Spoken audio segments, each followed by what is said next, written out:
Para reubicar el trayecto, ¿se acuerdan que nos habíamos encontrado con la fórmula de Miller, una fórmula muy potente de Miller, que es la de goce imposible de negativizar?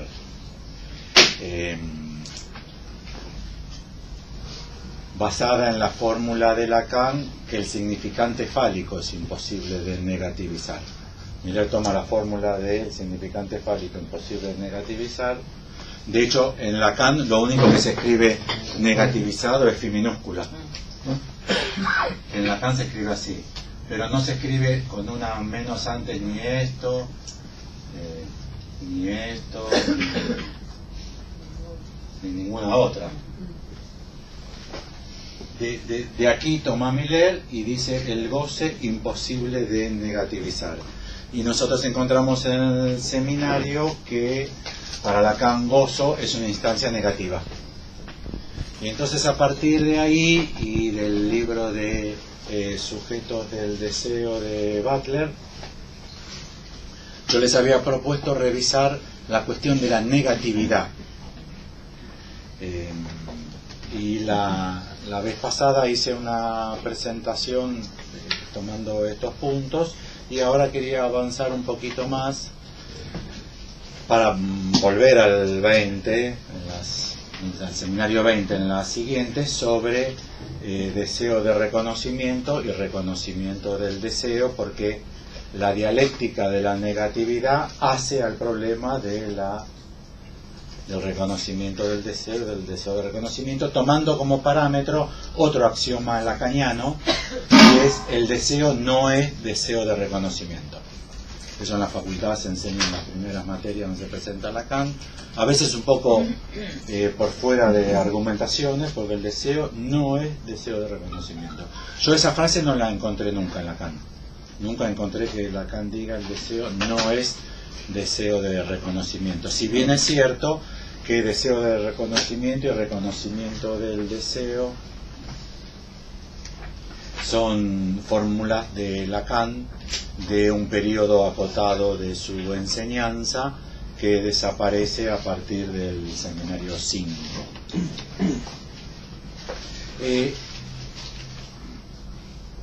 Sin caer en el modo del viejo que cuenta anécdotas, sin caer en ese modo, les cuento una anécdota, porque hace al problema de la discusión de casos clínicos que estamos...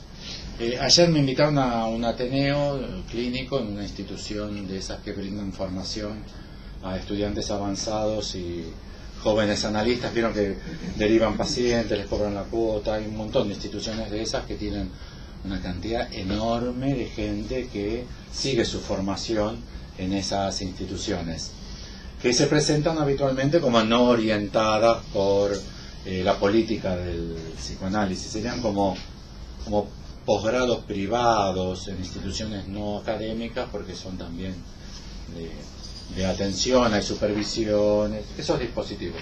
Todos ustedes lo conocen, hay varias, con mucha gente. Me invitaron a una de ellas ayer a discutir un caso clínico de un paciente de 50 años que no hacía nada, no hablaba con nadie, le habían extirpado una parte del cuerpo y él no preguntó nunca nada, ni por qué se tenía que internar, ni...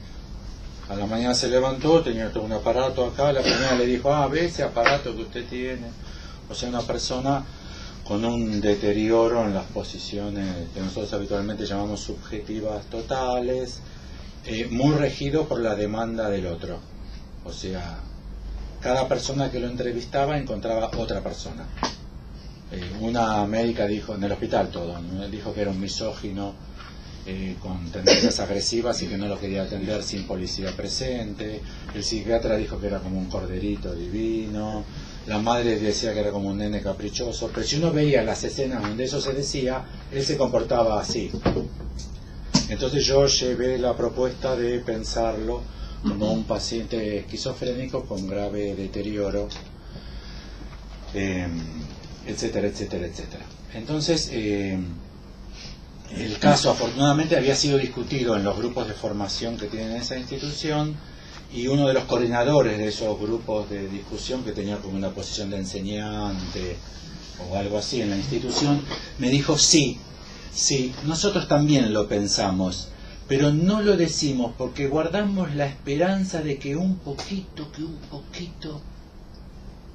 Yo le dije: perdón, no entiendo, ¿qué es eso de guardar la esperanza de que quizás un poquito? Bueno, es que no queríamos sentenciarlo. Y por primera vez entendí uno de los motivos por los cuales en el lacanismo hay mucha resistencia en ciertos ambientes a diagnosticar psicosis. Se considera que es sentencia. O sea que por diagnosticarlo sucederá algo en la vida de esa persona. No por sufrir de determinado padecer o estructura del padecer. Se utilizó la palabra sentencia, no queríamos sentenciarlo. Y me parece que eso puede ser un derivado de la noción de forclusión. Vieron que para Lacan la forclusión implica, en psicoanálisis por primera vez, un mecanismo que tiene una existencia solamente temporal. Forclusión es la traducción neológica de forclusión en francés.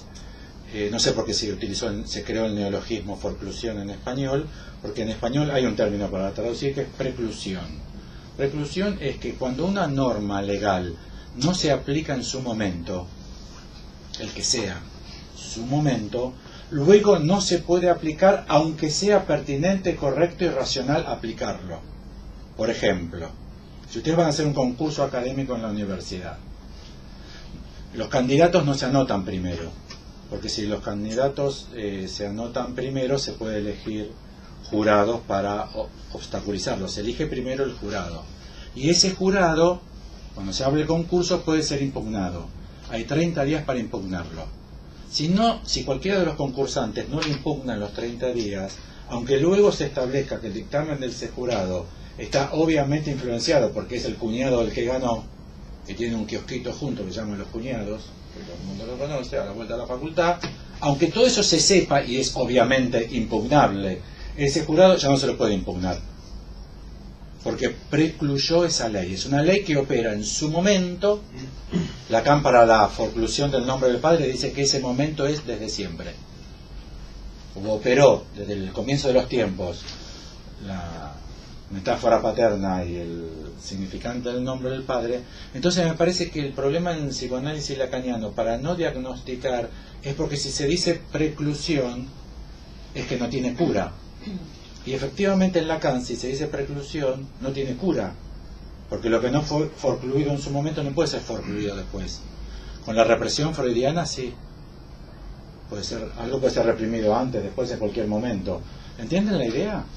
Me parece que es un derivado, deberíamos pensarlo más, pero que es un derivado del problema de un mecanismo, lo llamaríamos como Ana Freud, un mecanismo psíquico, pero que tiene una existencia exclusivamente en cierta dimensión temporal. Bueno, fue un excursus.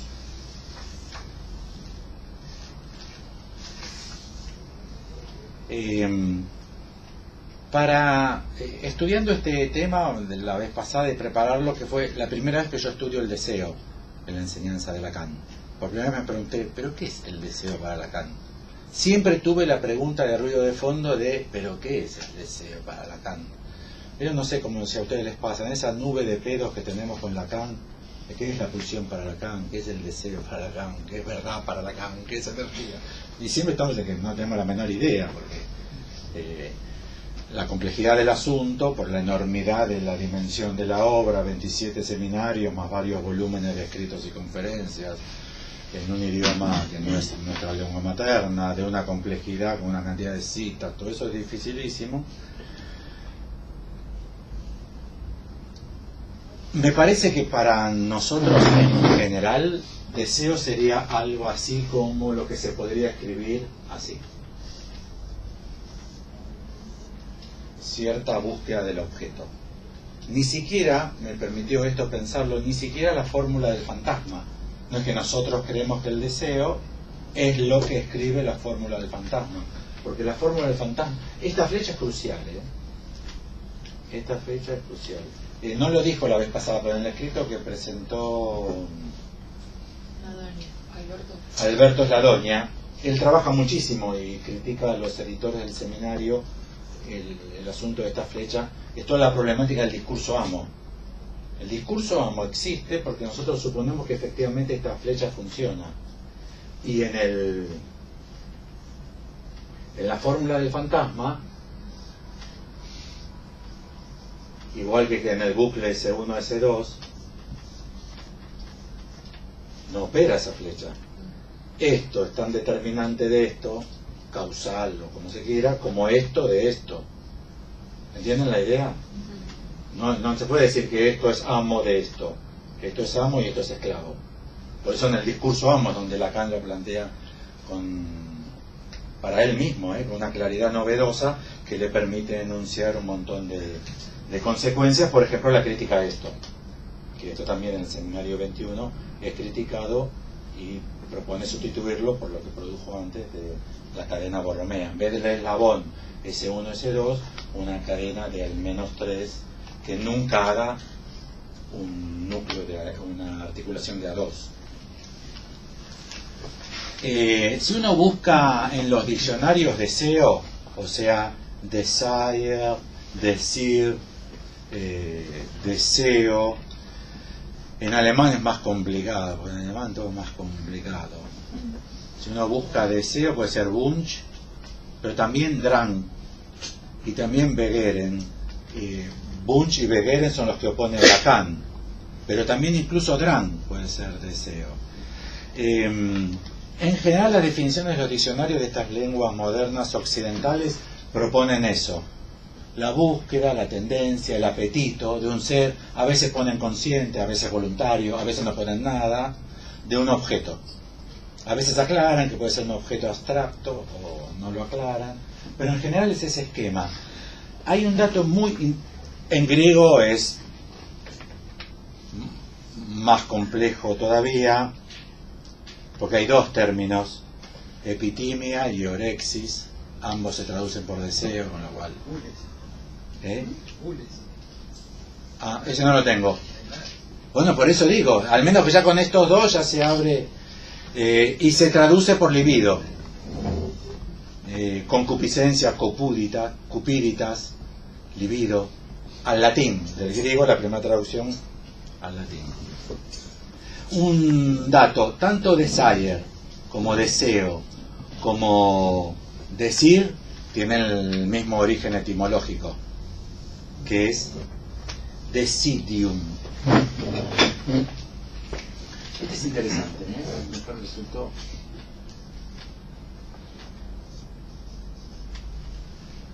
que es el prefijo privativo y sidus. Este a su vez proviene de sidus. El origen etimológico de todos estos términos, en todos los diccionarios lo dice, diccionario francés, en el Grand Robert, en el Herbert del alemán, sidus. Y sidus es constelación.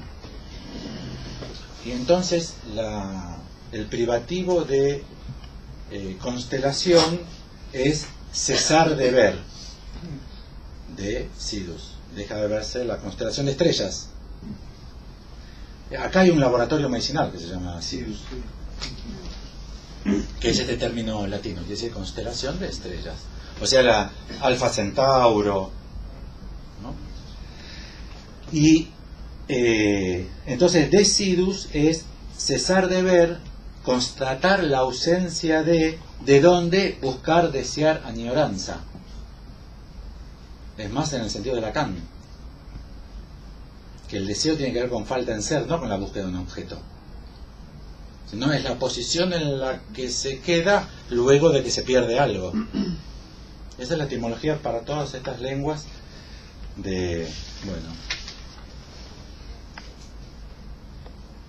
Y en inglés, en desire, van a encontrar también to feel the loss of. Sentir la pérdida de, la falta de. Bueno. Alfredo, pero está más enfatizado en la búsqueda que el objeto, digamos. en la etimología la búsqueda de la falta. En todas las lenguas modernas, más como, a mí me pasa por lo menos que hasta ahora había pensado deseo, más como la búsqueda del objeto. Como querer algo. Mi deseo va por la música, mi deseo va por el cine, como si fuese una vocación, como si fuese ir hacia algo. Y en la etimología de todos estos términos, en alemán ya no, es el estado en el que queda porque se pierde algo. Posición deseante. Bueno, en Freud el uso, a mi entender, más fuerte de la noción de deseo es la del deseo onírico, el deseo de la interpretación de los sueños, que no sé si lo recuerdan, tampoco es la búsqueda de un objeto. En realidad concluí que es bastante parecido a las fórmulas de Lacan como deseo metonímico, porque para Freud hay una vivencia que queda inscripta en el aparato con una marca, una huella, una representación de esa vivencia, y puede ser por azar, por proximidad en el tiempo, porque una sucedió después de otra. Esa vivencia queda asociada a otra vivencia. Esto en Freud se escribe así. Es una asociación psíquica planteada en un sistema como si fuese eléctrico por la vía de una facilitación. Esta rayita implica facilitación. Hay otras. Freud no escribe así, no importa, podríamos escribir así. En el proyecto sí escribe así, no sé si se acuerdan la introducción del yo del proyecto.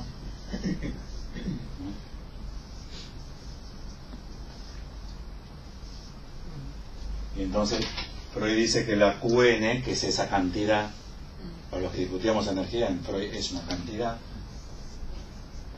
que no tiene medida, pero es una cantidad, avanza de alfa a beta de la neurona, o de la en el proyecto es neurona, a la neurona beta, y de la neurona beta va a la delta. Y va a delta porque acá hay una facilitación y acá hay una resistencia. Entonces lo que se escribe acá en realidad es una facilitación. Hay millones de neuronas, estas dos que quedan cargadas con la representación quedan asociadas. Deseo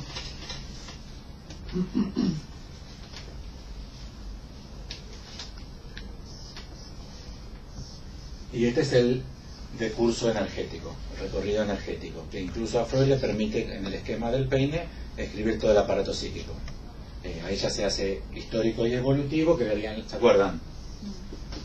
Las primeras son el inconsciente, luego vienen las representaciones preconscientes, entra todo por el polo perceptivo y sale por el polo motor. Bueno, esto sería como el núcleo de esto. Entonces Freud dice que deseo es la moción psíquica, o sea, el deseo es movimiento. La moción psíquica. Deseo es la moción psíquica que, vuelta a cargar esta neurona, tiende a descargar esa energía que le entró a esa neurona a la que ésta está asociada. A la que ésta está asociada. Y es por eso que puede el deseo terminar en un mundo alucinatorio. Porque esto es una percepción y el registro de esa percepción. Por ejemplo, el hambre. Es el modelo más típico de Freud. Que queda asociada a la percepción de la satisfacción de recibir la alimentación.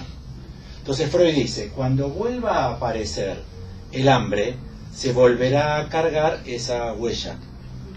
Y el aparato autónomamente tenderá a descargar esa energía a la neurona o representación que le está asociada, pero no vino la leche. El niño no está siendo alimentado.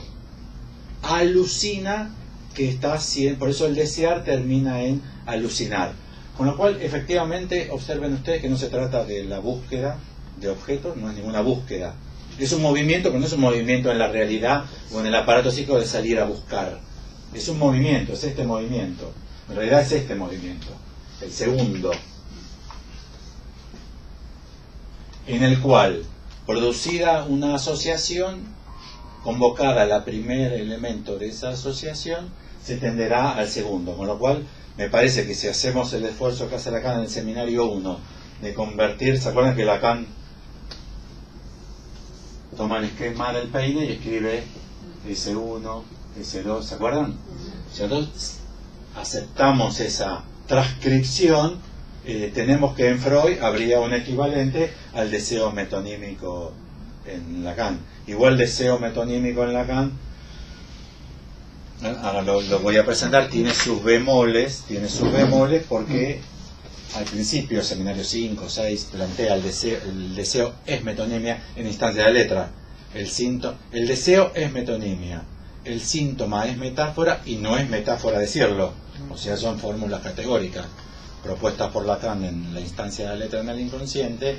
Más adelante la transforma en, como hace Lacan, como he dicho, la metonimia vehículo del deseo. Ya no es. Con es aparece como una gana de escribir igual, deseo igual metonimia. Y ahí lo que aparece luego es vehículo. Bueno, eso, la moción psíquica, el movimiento. Y el otro gran tema freudiano es estrictamente aristotélico.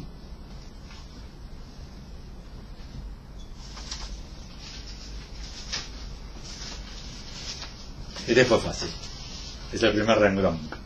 Gracias a Dios. Libro primero, A, capítulo primero, el conocimiento de las causas y la sabiduría. De este capítulo toma Lacan la teoría de las 4 causas de Aristóteles.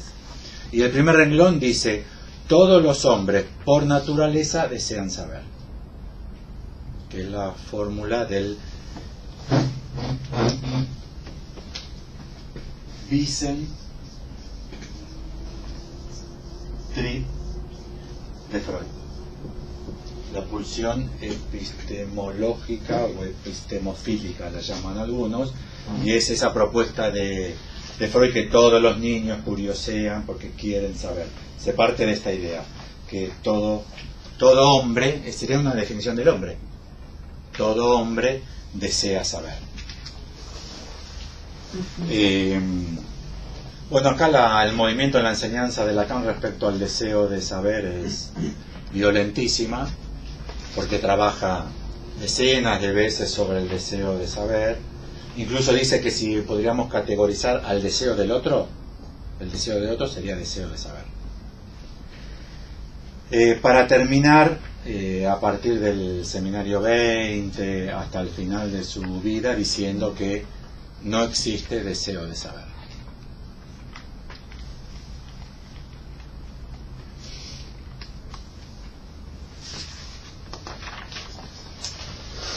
Una cita sobre el deseo de saber es el del Congreso de la Grande Motte en el 73.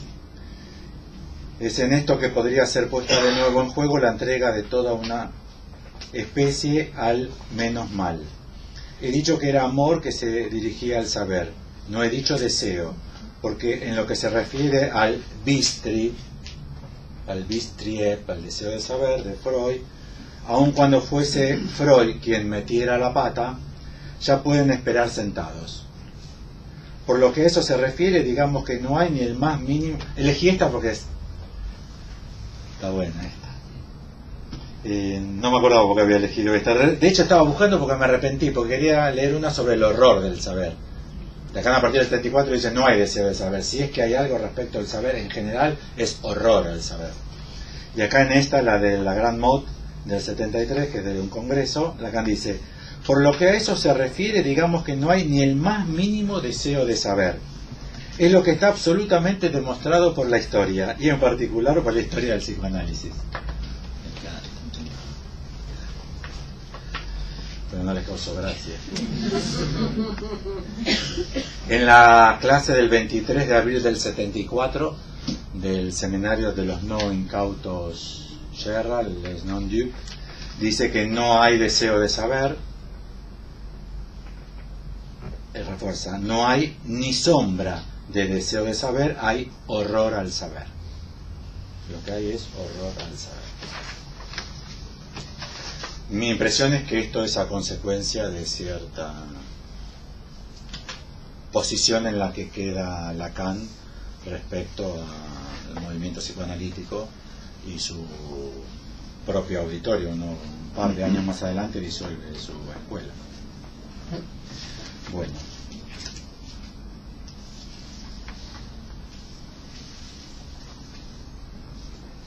Alfredo. Sí. La intervención acá de Karina. Sí. Dice, o sea que el deseo de saber sería un invento del psicoanálisis, sería el deseo del analista.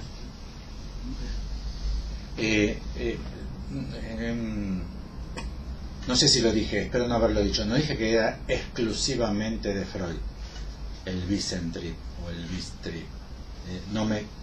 No estudié si otros autores también lo proponen, pero ya les dije que Aristóteles lo propone, que es un chabón bastante conocido y que todavía curte bastante las opiniones de la gente, así que no es un invento del psicoanálisis. Freud lo propone como un invento del psicoanálisis. Siempre Freud hace así. Él nunca leyó nada, jamás leyó un libro en su puta vida, solamente vio pacientes, y a partir de ver pacientes salió todo. Por ejemplo, el primer renglón de la metafísica de Aristóteles también salió. No. Él dice, quizá alguna vez lo leí, pero si lo leí es criptomnesia. No sé si conocen la maniobra freudiana, la criptomnesia. Dice, quizá lo leí, pero la verdad, por Nietzsche. Muchos en la época decían, déjese de joder, esto lo saca de Nietzsche. Si lo leí, no me acuerdo. Sería un caso de criptomnesia. Todos los hombres por naturaleza desean saber. Con lo cual no es un invento del psicoanálisis, pero sí es oportuno lo que dice Karina, porque si hubiese algún tipo de deseo que vehiculizara el trabajo sobre el saber en la experiencia del análisis, ese sería el trabajo a cargo del analista.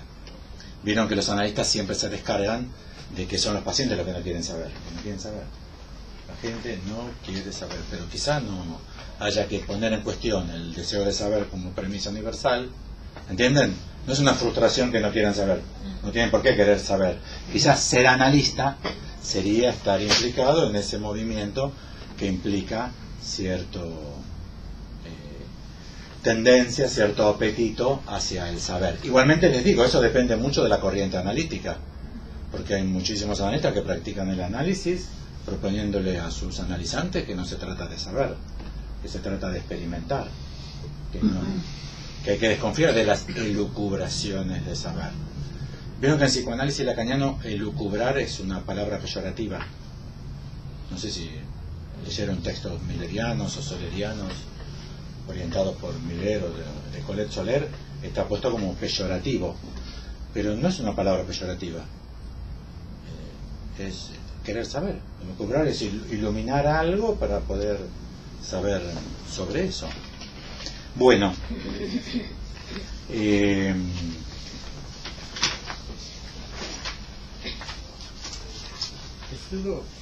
sí. Habría que detenerse un poquito más en la crítica de la metonimia en relación al deseo ahí, porque me acuerdo que una de las cosas que se decían, se daba como ejemplo los porqués de los chicos, y como no hay deseo de saber porque es deseo de saber otra cosa, es decir, lo identifica con la metonimia, que la metonimia estaría mal, y habría que buscar una metáfora para parar con eso, es decir, para poder saber algo específico. Creo que habría que hablar un poquito más sobre eso en este punto, ¿no? Sí. Yo no lo voy a trabajar hoy, hoy solamente voy a trabajar deseo de reconocimiento, el nudo, deseo de reconocimiento del deseo. Estaba queriendo armar mínimamente un mapa, primero para que quede claro que no es lo único que dice Lacan sobre el deseo, y que lo que dice Lacan sobre el deseo no son capítulos que se articulen como una máquina ensamblada, ni que son capítulos de una saga que termina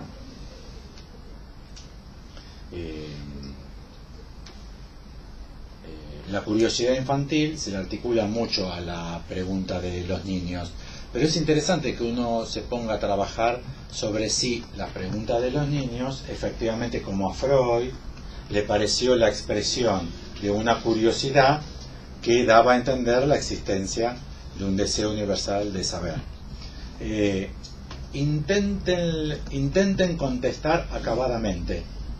Se van a dar cuenta que un carajo quieren saber, quieren preguntar, no quieren saber. ¿De dónde vienen los chicos? Ah, bueno, te voy a explicar. Mira, papá agarra el pito y se lo mete y se van corriendo a la tele. No quieren saber un carajo. Es la entrada de la pregunta. Y en eso hay que diferenciar, porque no siempre el que pregunta quiere saber. No, es otra cosa. Para Lacan, la pregunta es la entrada del sujeto en lo real. Pero no. Una mujer te pregunta si te encamaste con otra, no quiere saber. Más aún, estamos en tema. Para Lacan no hay deseo de saber, hay horror al saber, coma. Pero ¿por qué algunos tipos quieren saber? Y ahí dice que es por la histérica. La fórmula de Lacan de los años 73 hasta 80 es que es el discurso de la histérica, y ahí da todos esos ejemplos magníficos del comienzo de la ciencia moderna de las cartas a las princesas. Muchísimas obras científicas, matemáticas, físicas, fueron presentadas por instructores de princesas en cartas. Querida princesa, entonces le cuentan la ley de esto, la ley de lo otro. Las tipas se imaginan interesadísimas en saber de física y de matemática, solamente querían demostrar que ellos no sabían suficientemente, que es la posición de la histérica. La histérica hace caer al amo maestro.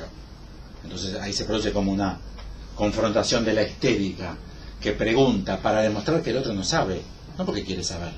No es que el discurso, y todo esto en Lacan, no es posición mía, no sé cuál es la posición mía al respecto. No tengo dónde leerla, no tengo dónde estudiar, no hay un CD. Pero sí, el chiste que haces es pertinente, porque para Lacan efectivamente lo que está en el origen del saber, ahí no lo aclara. Yo lo encuentro bastante históricamente en el surgimiento de la ciencia abstracta moderna, que es la ciencia que merece ser explicada. La ciencia que los filósofos griegos antiguos robaron, esta fórmula de Lacan, robaron al artesano para pasárselo al amo, ese saber, bajo la forma de formalizarlo, era una ciencia intuitiva. Tan intuitiva era que Sócrates decía, todo el mundo lo sabe, no hace falta estudiarlo. Entonces viene el ejemplo de, paro a cualquier esclavo en la calle, la mayéutica, y si yo le hago las preguntas convenientes, como el saber ya está en él, va a surgir. Y entonces viene la famosa pregunta que Lacan trabaja en Seminario 1 o 2, que es la duplicación del cubo. Que es una linda pregunta, no es tan obvia su respuesta. En general la gente cuadruplica, no duplica. Lacan presenta los esquemitas de esos, de los cuadrados, ¿sí? El rombo, él lo hace con un rombo. Pero el problema surge con la ciencia moderna, que es absolutamente abstracta. Entonces ya la intuición no te aproxima en absoluto a la ciencia. Entonces tiene que ser enseñada y explicada. Y entonces ahí aparece este movimiento muy marcado en la historia de la ciencia, muy marcado, que son las cartas a las princesas. No sé si Lacan se refiere a ese momento del saber o algo más amplio en las épocas, incluso por ejemplo para Grecia. Lacan sobre esto tiene una posición, como les dije, muy vacilante respecto a la discusión con Freud por Edipo. Freud dice que Edipo quiere cogerse a la madre, y Lacan dice no, Edipo, la desgracia de Edipo es que quiere saber. Lo que caracteriza a Edipo no es el deseo incestuoso, lo que caracteriza a la desgracia de Edipo, porque la gloria, el enigma de la esfinge, con eso no hay ningún problema. La desgracia de Edipo y de todas las generaciones que siguen, dice Lacan, es el deseo de saber. Con lo cual vean ustedes que hay argumentos contrarios incluso en Lacan. La de no hay en absoluto deseo de saber, hay horror al saber, son de los últimos años. es verdad, es a partir del 73 hasta el 80.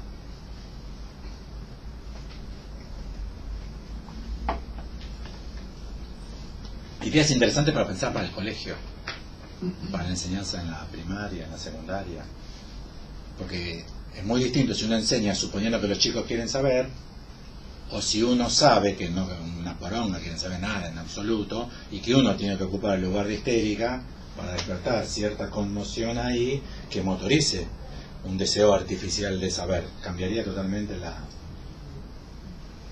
Bueno, y ahora entonces, bueno, en Lacan no solamente está el problema del deseo de saber, no hay en absoluto deseo de saber, está también el deseo del hombre es el deseo del otro, está el deseo definido como más allá de la demanda, son todas definiciones, el deseo es el más allá de la demanda, y eso no tiene que ver con saber estrictamente, al menos en la fórmula.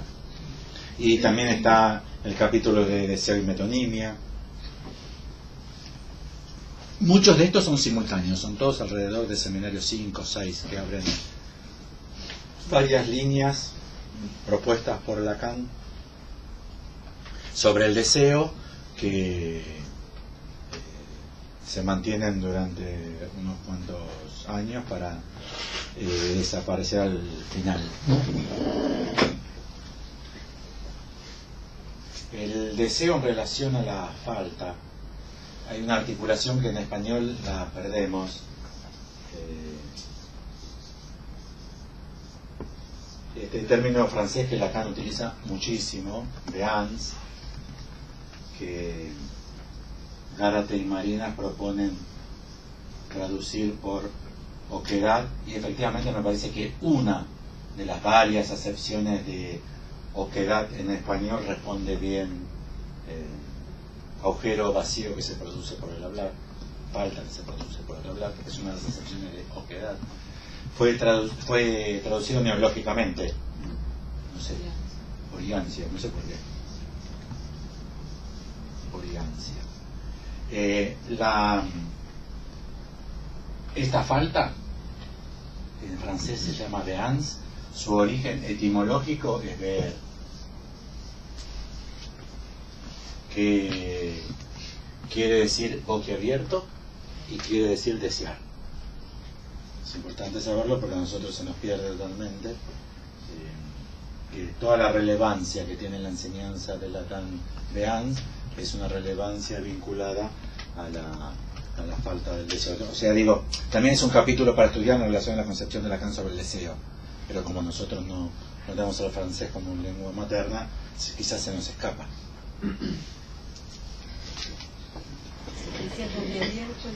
El sujeto para Lacan queda en posición béante. Deseante o boquiabierto, también sorprendido. Pero ese ver es tanto boquiabierto como deseante. Sí, sí, sí. Como origen etimológico. Lo que pasa es que no sabemos bien qué valor darle a la etimología. Si es una pista practicable, si es una pista desechable. De hecho, los analistas no interpretamos por la etimología de las palabras, ni siquiera por el uso estricto del diccionario de las palabras. Las convertimos en significante, pero es otra operatoria.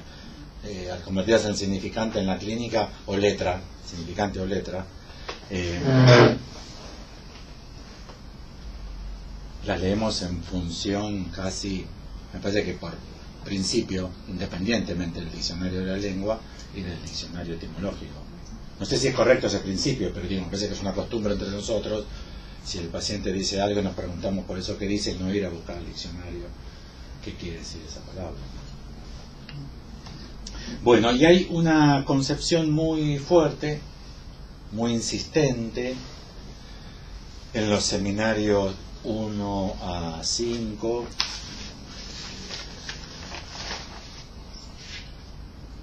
seminarios 1 a 5, en todos los seminarios prácticamente, y también de los escritos de Lacan en la instancia de la letra, solo en ese, de concebir al deseo planteado como deseo de reconocimiento en un nudo, en una articulación muy estricta con el reconocimiento del deseo. De hecho, reconocimiento del deseo de reconocimiento solamente aparece en las veces que aparece el reconocimiento del deseo. O sea, son dos términos que en la enseñanza de Lacan aparecen efectivamente como nudo. En el mismo párrafo me plantea uno, pero lo plantea en asociación a lo otro. Me parece que tiene muchísimo que ver con la negatividad y al menos el Hegel de Koyev. En instancia de la letra, lo que propone Lacan es la heteronomía, nomos, ley, principios, heteros, la otra normativa, la otra legalidad, heteronomía, la heteronomía radical, cuya oquedad en el hombre mostró el descubrimiento de Freud, no puede ya recubrirse sin hacer de todo lo que se utilice para ese fin una deshonestidad de fondo. Cualquiera que intente recubrir la heteronomía radical descubierta por Freud es una deshonestidad, es una falla moral. Es el párrafo que yo quiero leer es el siguiente. La instancia de la letra. La parte 3, la letra, el ser y el otro, que en francés son, ¿cómo se dice cuando las tres palabras suenan parecidas? Aliteración. Aliteración. La lettre, l'autre. La lettre, l'autre. Entonces, ¿cuál es pues ese otro, con minúscula? Efectivamente está así en la instancia de la letra en francés. ¿Cuál es pues ese otro con el cual estoy más ligado que conmigo mismo, puesto que en el seno más asentido de mi identidad conmigo mismo es él quien me agita? O sea, inmixción de otredad. Lo vuelvo a leer. ¿Cuál es pues ese otro, con minúscula, con el cual estoy más ligado que conmigo mismo? Esa es la heteronomía radical. Para nosotros, nada está más ligado a mí mismo que yo. Y no hay nada más ligado a mí yo que yo mismo, ¿no? Entonces, Lacan dice que el descubrimiento de Freud es haber establecido una heteronomía radical. Freud no lo dice. De hecho, para Freud, en el núcleo de mí mismo está el yo, que no puede ser otro que mí mismo yo. Es Lacan el que de eso hace esto, ¿no? Esto.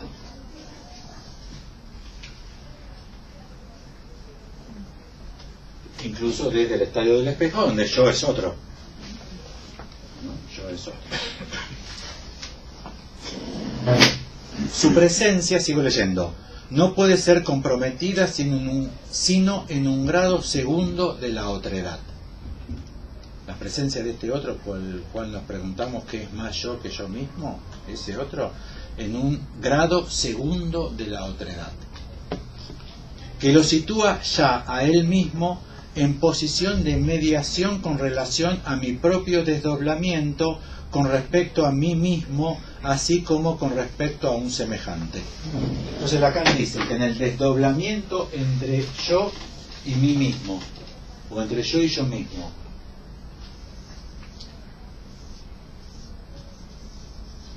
o entre yo y el semejante, ya lo tenemos, por lo que dijo en el primer parrafito, es a minúscula, lo que para nosotros sería la relación a minúscula o a minúscula prima, dice que es lo que está en la mediación. Entonces yo, para encontrarme con mí mismo, tengo que pasar por la intermediación del otro, y yo, para encontrarme con el semejante, también tengo que pasar por la intermediación del otro. ¿Se acuerdan del esquema lambda y el esquema zeta, no? Es mucho más complejo porque en el esquema Z Lacan pone el muro del lenguaje también, no solamente la instancia.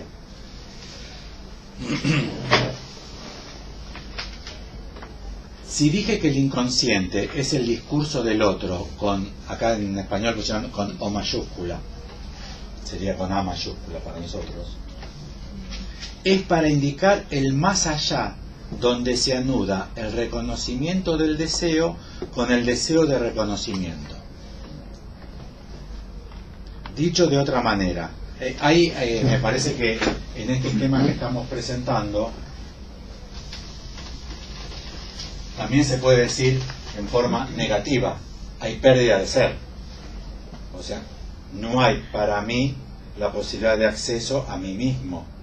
O sea que yo, en relación a mí mismo, he perdido mi ser esencial, mi ser particular, mi ser individual en esta lógica. Si dije que el inconsciente es el discurso del otro con A mayúscula, es para indicar el más allá donde se anuda el reconocimiento del deseo con el deseo de reconocimiento. Dicho de otra manera, es ese otro que es el otro, es ese otro con minúscula que es el otro con mayúscula, que invoca incluso mi mentira como fiador de la verdad en la cual él subsiste. Entonces, este otro es el fiador de la verdad.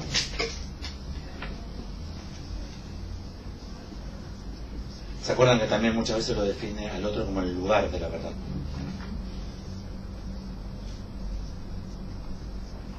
Y entonces, todo lo que sea la relación entre yo y mí mismo va a estar atravesada por este otro, y es si es verdad. ¿Entienden? Si es verdad que yo tal cosa. Si es verdad para mí mismo que yo tal cosa. O aunque yo se lo diga a otro, si yo le estoy mintiendo o no le estoy mintiendo, ¿es verdad o es mentira? O sea, la verdad de lo que yo planteo en relación a mí mismo, o la verdad de lo que yo planteo, todo eso va a estar intermediado por la función del otro. Entonces, si dije que el inconsciente es el discurso del otro con A mayúscula, es para indicar el más allá donde se anuda el reconocimiento del deseo con el deseo de reconocimiento. O sea, que si introducimos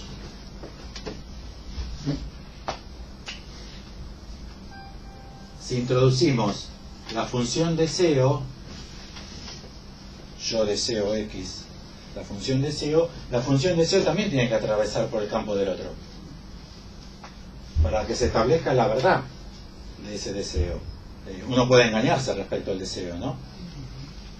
Uno puede creer que puede querer hacer tal cosa y después descubrir que no la quiere hacer, o que quiere a tal persona y después descubrir que no la quiere, o que uno quería estar en tal estado y después cuando está en tal estado dice me quiere matar, no era esto lo que yo quería. Entonces lo que uno desea, Lacan dice que tiene que atravesar por el campo del otro, y a ese atravesamiento por el campo del otro, que en términos hegelianos es la mediación, si ustedes quieren,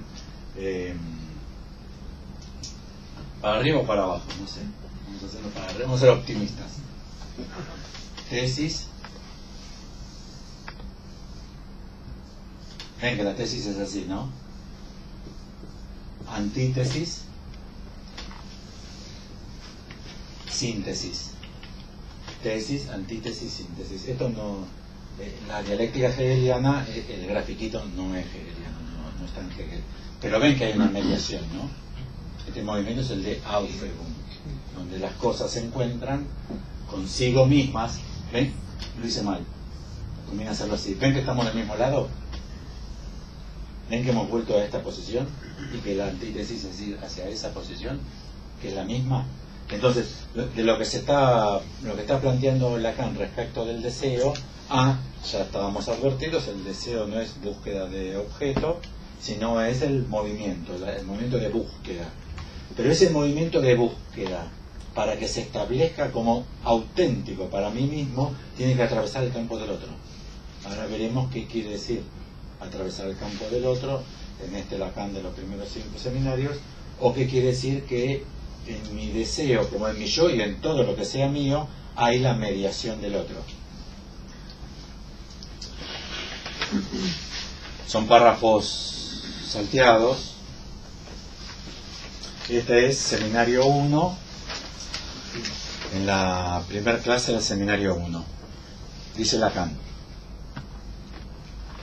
Freud introdujo el determinismo peculiar de esta estructura. Si uno va para arriba, esta estructura es la estructura analítica. pero distinta a la estructura analítica, punto y aparte. Freud introdujo el determinismo peculiar de esta estructura. De allí la ambigüedad presente por doquier en su obra.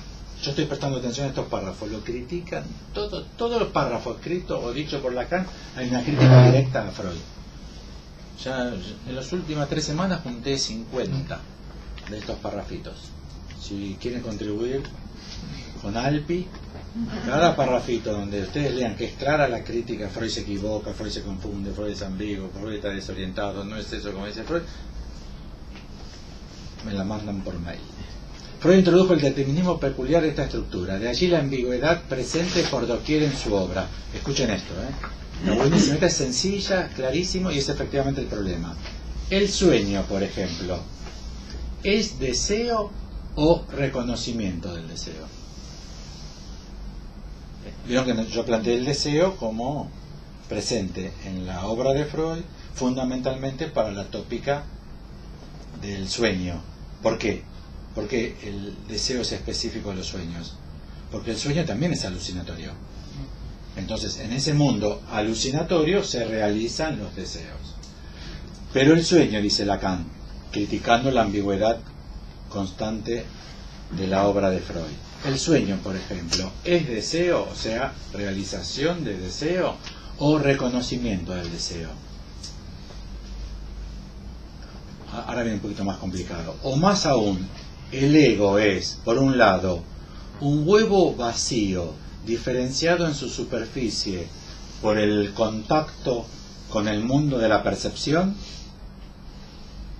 o es también cada vez que nos topamos con él quien dice no, entre comillas no, o yo, moi, quien habla a los otros, quien se expresa en diferentes registros. En francés se puede decir perfectamente, se dice así: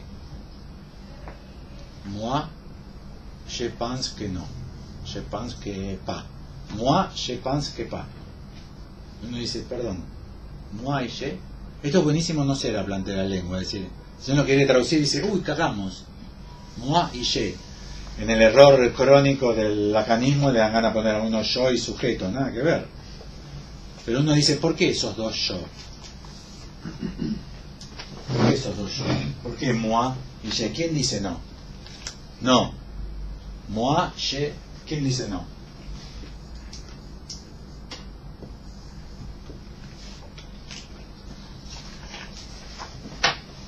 ¿Lo pensamos juntos con el sueño?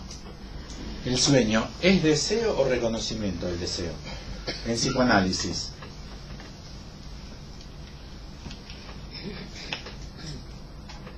A mí me parece, ¿no? Si lo planteé. Reconocimiento del deseo. ¿En qué medida? Porque a medida en que lo digo. En la medida en que lo digo. En la medida que ¿vieron la gran posición firme del psicoanálisis que el deseo es el sueño, manifiesta un deseo y ese deseo está en el texto? Pero si está en el texto, ¿no está ya totalmente atravesado por el otro? Supongamos que nos quedamos en el estado del sueño como eso que supuestamente sucedió a la noche y que vi alucinatoriamente dentro del aparato psíquico. ¿Qué hacemos nosotros los psicoanalistas con eso? ¿Qué se dice en la facultad, en la primera clase de Freud de la primera semana? Nosotros no tenemos nada que ver con eso. Nosotros trabajamos con el relato. ¿Y el relato qué es? Eso es. Pero si es eso, entonces el sueño ¿es la realización del deseo o es el deseo de reconocimiento del deseo? ¿Entienden? Porque hacer el puesto en una fórmula implica que esa fórmula está dirigida al otro. Aunque sea, no sé si a ustedes les resulta con tanta frecuencia para mí, cada vez me amigo más con los sueños, en el sentido de su plus. ¿Por qué los sueños tendrían un plus? No trabajo con vía regia porque me parece que la noción de estructura anula cualquier idea de vía regia. Un paciente me decía, cuando yo le cuento sueños usted no los anota. ¿Qué sabe? ¿Por qué me dice eso? No, porque con el anterior analista, cuando yo le decía le iba a contar un sueño, yo escuchaba clic, clic. Que se clic con la virome, porque le iba a anotar. Seguramente le diría, espere, que agarro una libretita, lo voy a anotar, porque esa es la idea de vía regia al inconsciente. Yo no trabajo con la idea de vía regia, me parece que la noción de estructura y la noción de significante anulan cualquier dimensión de vía regia. Ahí es el gran otro para este paciente. ¿Cómo? El clic es el gran otro para este paciente, tener él y su sueño. ¿No? O al menos es un rasgo de ese, ese otro, claro. Sí. Es interesante que él lo haya dicho. Supongan que yo hubiese contestado no. Para mí los sueños... Porque él me preguntó, ¿para usted los sueños? No. Supongan que en mi torpeza le hubiese dicho no. Que ni eso aprendí. En vez de decirle, ¿a usted qué le parece? Ni eso aprendí, le digo no. ¿Qué creen que podría haber sucedido de ahí en adelante? Que no traiga más sueños. Pero uno podría decir que dejó de soñar, no tiene más REM. REM, Rapid Eye Movement, ¿no tiene más eso?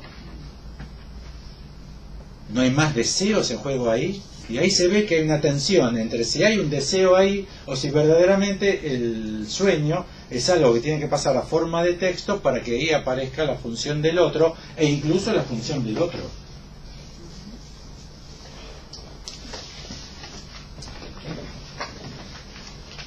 El mismo seminario, el seminario 1, clase 14. Tomaré ahora, dice Lacan, un ejemplo que ya les es familiar, pues lo he examinado como 20 veces, el caso Dora. Lo que el análisis se descuida es evidentemente la palabra como función de reconocimiento. Ya saben, ya se los comenté, estas últimas semanas me pregunté mucho por qué los psicoanalistas dicen que el deseo no es deseo de reconocimiento. Ustedes podrán decir, y bueno, porque Lacan dejó de decir eso a partir del seminario 5, pero muchas otras fórmulas del deseo dejaron de ser dichas por Lacan en el seminario 5 o 6 y no te enseñan en la facultad que eso no es el deseo. No te enseñan que el deseo no es metonimia, que la metonimia es vehículo. Y Lacan nunca más dijo que el deseo es ¿se entiende? Hay algunas frases que se instalan en el saber psicoanalítico, que se imponen per sí, que ni siquiera están en Lacan, pero que adquieren una relevancia, pero por algún motivo adquieren esa relevancia. Yo creo que porque se planteó como si fuese un rechazo al rasgo obsesivo, dicho coloquialmente, ¿no? Los esposos de las chicas presentes. Siempre los obsesivos, no sé por qué son los esposos de las psicoanalistas que están presentes. Ah, porque mi marido, ¿no? Es un obsesivo del libro. ¿Qué sería el deseo de reconocimiento del obsesivo del libro, que es el esposo de una psicoanalista presente? Que vos no reconocés todo lo que yo hago, siempre decís que estoy, pero ¿quién trae la plata todos los días? Sí, me olvidé que era el cumpleaños del pibe, bueno, ¿qué te digo? Con todos los problemas que tengo, bueno, no fui a la fiestita, tampoco al colegio, bueno, pero vos no reconocés todo lo que yo hago por esta... Me parece que se cree que al decir que el deseo no es de deseo de reconocimiento, que la estructura del deseo en psicoanálisis no admite el deseo de reconocimiento, porque en ese caso sería de atribuciones yoicas. Reconocer todo lo que yo sé, reconocer todo lo que yo hago, reconocer todo lo que yo aporto. Pero no es en relación a eso que Lacan plantea el deseo de reconocimiento. No es el deseo de ser reconocido en atributos yoicos. No es que Lacan plantea que hace falta que el otro me restituya en mis propiedades. Es justamente la ausencia y la pérdida radical de esas propiedades. No habría nada para reconocer. Es falta en ser. No es para Lacan, nunca es para Lacan reconocimiento del ser. Entonces, en el caso Dora, lo que en el análisis se descuida es evidentemente la palabra como función de reconocimiento. De vuelta, no de reconocimiento de los atributos yoicos, sino reconocimiento en el sentido de la mediación inexorable en el campo del otro, que para Lacan es la existencia del sujeto. No hay sujeto si no es existiendo a través del campo del otro. Y acá viene una dimensión muy clara. La palabra es esa dimensión a través de la cual el deseo del sujeto está integrado auténticamente en el plano simbólico. La palabra. Tan solo cuando se formula cuando se nombra ante el otro, el deseo, sea cual fuere, es reconocido en el pleno sentido de la palabra. No se trata de la satisfacción del deseo, ni de no sé qué primary love, sino exactamente del reconocimiento de deseo. En ese caso, entienden lo que sería reconocimiento de deseo, ¿no? Hay ahí deseo, no importa de qué, hay ahí deseo. Es en el campo del otro donde se establece, hay ahí deseo.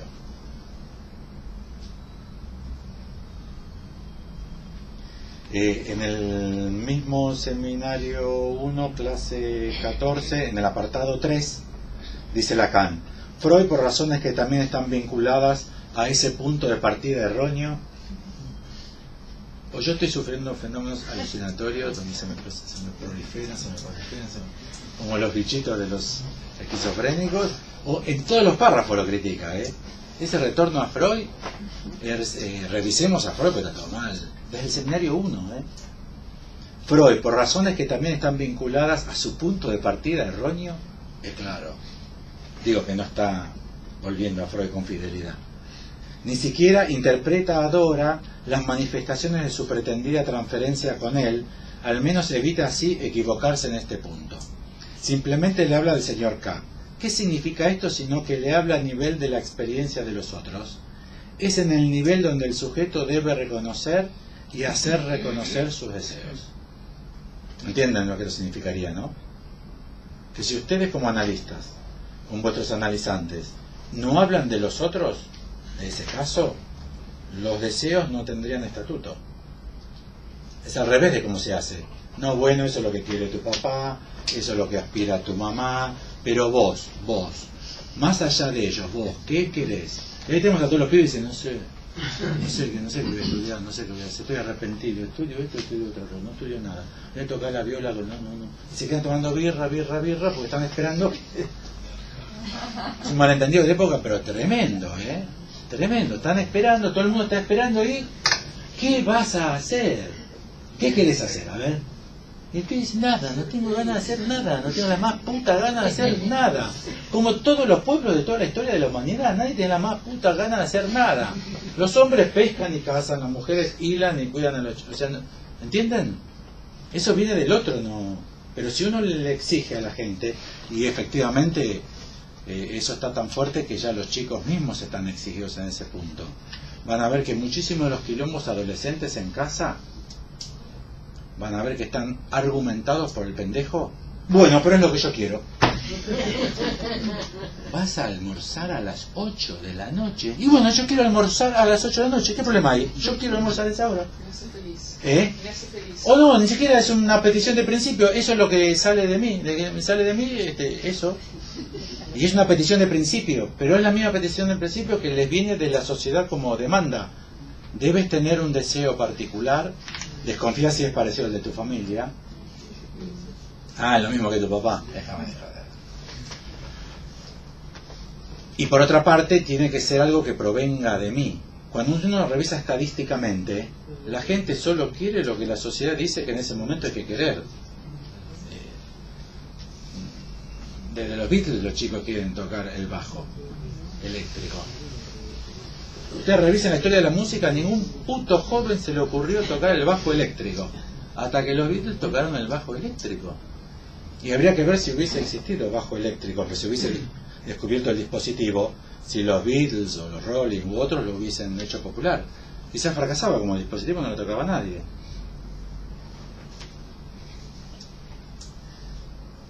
Es en este nivel donde el sujeto debe reconocer y hacer reconocer sus deseos. O sea, no solamente decirlo y decírselo a un analista, porque está hablando de los casos de análisis, sino que esos deseos dichos al analista deben estar referenciados a otro. Si no, no existen.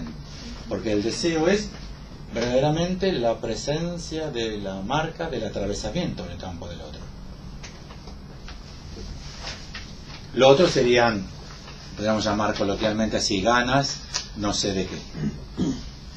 Tengo ganas, no sé de qué. ¿Qué le dirían ustedes a alguien que le dice tengo ganas, no sé de qué? ¿Qué son esas ganas? ¿De qué tengo? Tengo ganas, pero no sé de qué. Eso es. No sé si me entienden. Sería casi como una contradicción de los términos para el decir moderno. Si tengo ganas es que tengo ganas de algo. Nosotros, yo mismo hasta hace poco creía que lo fundamental era ese algo.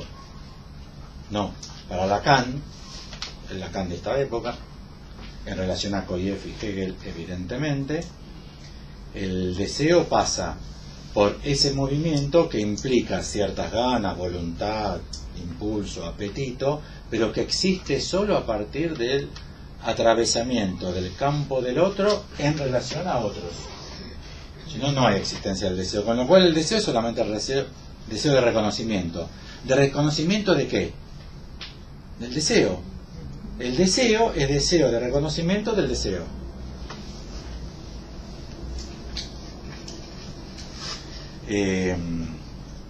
Seminario 1, clase 17. No hay transición posible entre los dos registros.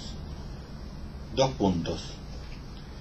El del deseo del animal, donde la relación es objeto, y el del reconocimiento del deseo. La intersubjetividad debe estar desde el comienzo, puesto que está al final. Bueno, aquí, como todos somos lacanianos, cuando escuchamos intersubjetividad se nos paran los pelos de punta, porque en la segunda clase de la facultad de escuela francesa te dicen que para Lacan no hay intersubjetividad. Es el segundo axioma. Es interesantísimo ver cuáles son esos 4 o 5 axiomas. Estos 2 son: el deseo no es deseo de reconocimiento y no hay intersubjetividad. Lacan, después de este seminario y con el surgimiento y el desarrollo de la noción de sujeto, efectivamente dice que no hay intersubjetividad. Pero entonces, ¿de qué carajo hablamos cuando hablamos de la relación entre esto y esto? Ah, no, lo que pasa es que hay que aclarar mejor la noción de sujeto que surge después de esto. Porque el sujeto es inter. Entre un significante y otro significante, entre las 2 cadenas del grafo, pero también es entre psicoanalista, psicoanalizante, ya que el sujeto, y acá queda buenísimo la acepción de sujeto como tema, asunto, materia, ¿no? Le sujet o le subject, de un análisis queda efectivamente entre psicoanalista y psicoanalizante. Es muy evidente, cambian el psicoanalista y van a ver que el asunto cambia. Es muy evidente, aunque el chabón, que es el paciente, se siga quejando de lo mismo, venga quejándose del mismo síntoma. A pesar de que venga quejándose del mismo síntoma, el sujeto cambia. Entonces, efectivamente, no hay intersubjetividad, ya que siempre hay un sujeto, pero solamente adviene cuando hay 2 instancias enunciativas. Si no hay 2 instancias enunciativas, no hay advenimiento al sujeto. El sujeto es uno. Si no se lo plantea esto con claridad, se deriva al narcisismo freudiano o al autismo milleriano, el solipsismo. Solamente existo yo, mis pulsiones que me habitan y yo me satisfago, haciéndome la puñeta fundamentalmente. Si no, pasando por el cuerpo del otro, pero para hacerme la puñeta con otro. Es el goce narcisista del lacanismo moderno. El otro solamente es, en Freud no es tan distinto, amarás a tu prójimo como a ti mismo. O sea, lo único que hay para Freud es el amor propio, que puede ser depositado en otro. ¿Se acuerdan los pseudópodos del yo? Un pseudópodo del yo, pero para retornar sobre el yo. No hay en Freud, auténticamente hablando, amor al prójimo. En Lacan tampoco, pero no por estos motivos, sino porque la relación a minúscula prima es de rivalidad, no de amor.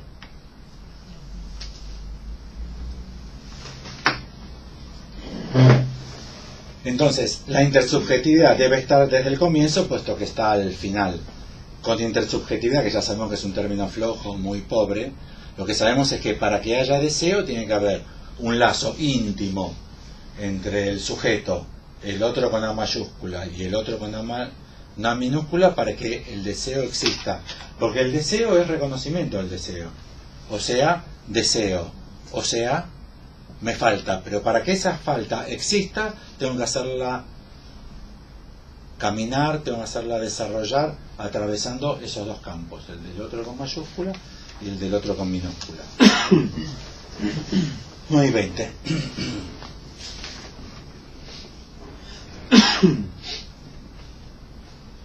Esta está muy buena. Seminario 2, clase 17. Dice Lacan: relean la Traumdeutung, la interpretación de los sueños. En realidad, Traumdeutung no es la interpretación de los sueños, es el sentido o el significado de los sueños. Deutung.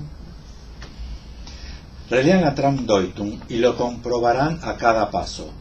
Todo lo que se revela como nombrable está siempre a nivel de la elaboración del sueño. En el relato.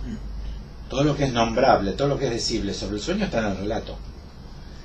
Esta elaboración es una simbolización, con todas sus leyes, que son las de la significación.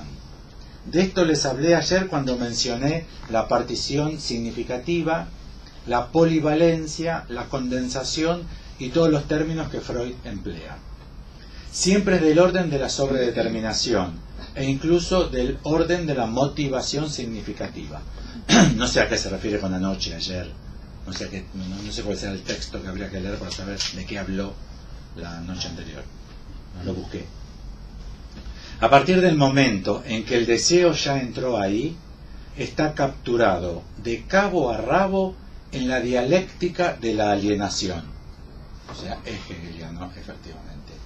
Y ya no se expresa sino en el deseo de reconocimiento y en el reconocimiento del deseo. ¿Cómo alcanzar lo que todavía no era? Esta está buena, Lo vuelvo a leer. Entienden que está contrastando al donde eso era, yo debo advenir, que es la fórmula freudiana, transcripta por Lacan, donde eso era, el sujeto debe advenir, y luego, bueno, esos son los primeros desarrollos de los primeros seminarios. Está el problema en juego de la ontología implicada en esa frase, y es hubo, era, fue, en algún momento tuvo un ser. Eso está en discusión. A partir del momento en que el deseo ya entró ahí, está capturado de cabo a rabo en la dialéctica de la alienación. En Lacan, alienación a la hegeliana es yo es otro, no locura, no el alienado del alienista, de alguien que se cree Napoleón. Se utilizó alienado y alienistas para los primeros psiquiatras porque la gente se creía otra de la que era. El dibujito en mi época era Napoleón, alguien que se cree Napoleón. Para Lacan, en la teoría de la locura, es mucho más complejo, porque si Napoleón se cree Napoleón, también está loco. No es menos loco si Napoleón se cree que es Napoleón. Y Lacan dice, se lo creyó y así le fue. Lo mandaron a la isla unos cuantos años por ese motivo. A partir del momento en que el deseo ya entró ahí, está capturado de cabo a rabo, totalmente, en la dialéctica de la alienación. O sea, ya es otro. Ya implica que ya es otro. Y ya no se expresa sino en el deseo de reconocimiento y en el reconocimiento del deseo. Deseo de reconocimiento será el deseo, y el reconocimiento del deseo sería el objeto. Ven el bucle de deseo de reconocimiento, reconocimiento del deseo. Lo único que puede haber, si hay deseo de reconocimiento, es reconocimiento del deseo. O sea que sería ¿qué? Dos puntos, desea. O se desea. O, hay que pensarlo, es delicado. O hay deseo. Y a partir de ahí dice, ¿cómo alcanzar en el deseo lo que todavía no era? Porque mucha de nuestra mitología freudiana respecto del deseo es recuperar el objeto originalmente perdido, en el origen, originalmente perdido.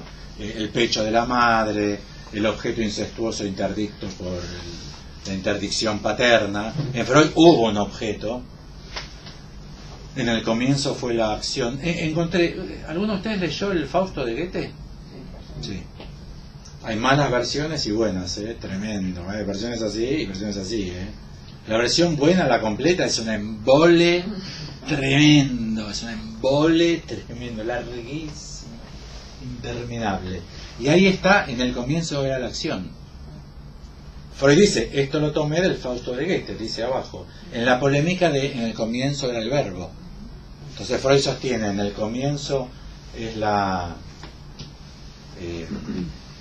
sostiene, en el comienzo fue el verbo, el Evangelio según San Juan, y Freud dice, yo, como Goethe, sostengo, como dice en el Fausto, al comienzo mismo del Fausto está, en las primeras con Mefistófeles, y les advierto, es Mefistófeles quien lo dice, no Fausto, está en el Fausto, pero no lo dice Fausto, lo dice el diablo.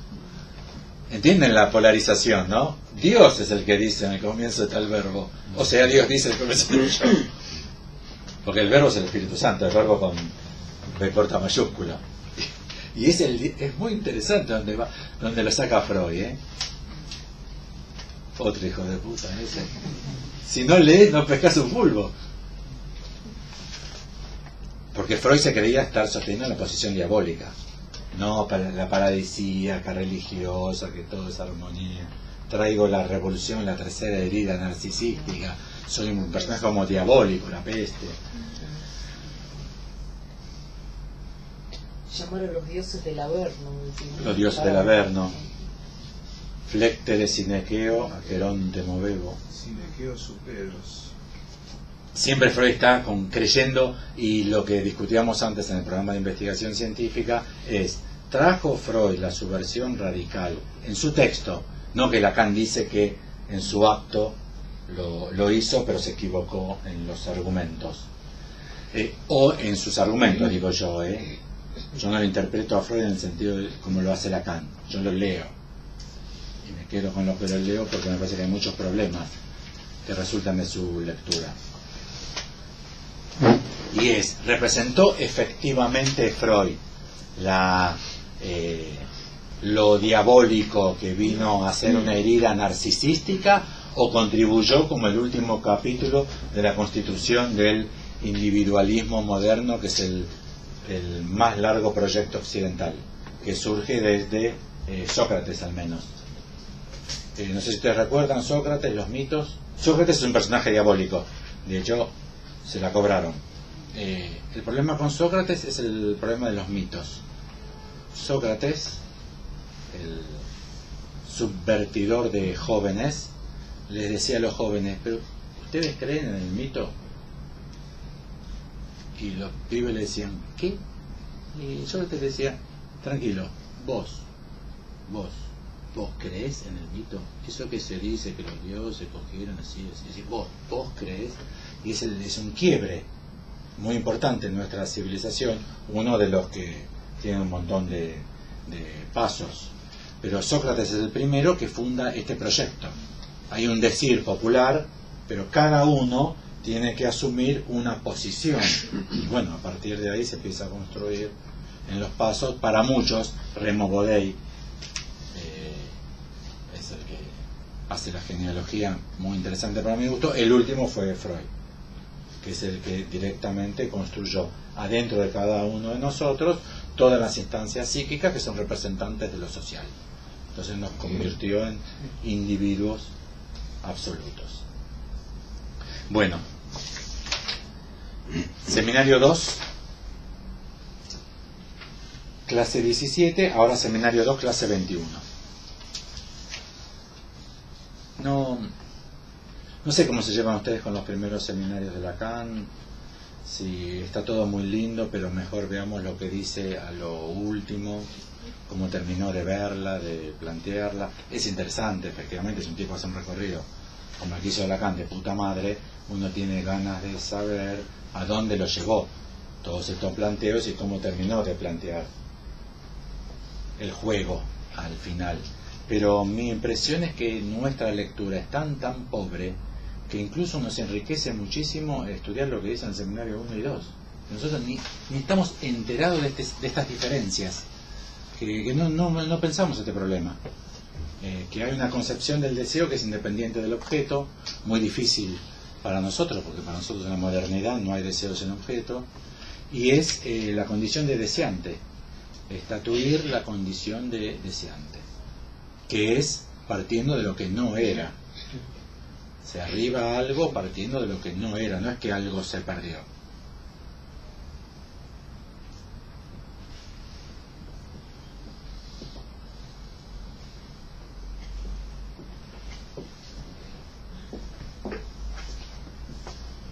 Bueno, salteo esta. Es buenísima esta la que salteo. Un poco de histeria. Es sobre Socia. ¿Saben? Vamos a la historia de... Vieron que hay... Se dice coloquialmente, mira, un Socias tuyo. Que es alguien que se llama igual. De hecho, no ese es el problema. El mito griego, la historia griega, es que Socias es un general que fue a luchar en esa guerra de 30 años por la toma de Atenas, y que cuando vuelve a la puerta, vuelve con la prisa típica de los guerreros después de 30 años de coger solamente con otros guerreros, quieren volver a atender a una mujer, entonces golpea la puerta presuroso y de adentro dicen, ¿quién es? Socias. Y le dicen, no, Socias soy yo, estoy adentro. No, Socias soy yo, vengo de la guerra. No, Socias soy yo, Socias soy yo. Los dioses eran bastante juguetones en aquella época, se había transformado en la imagen de Socias para cogerse a la mujer. Me parece que en la modernidad no conviene eso.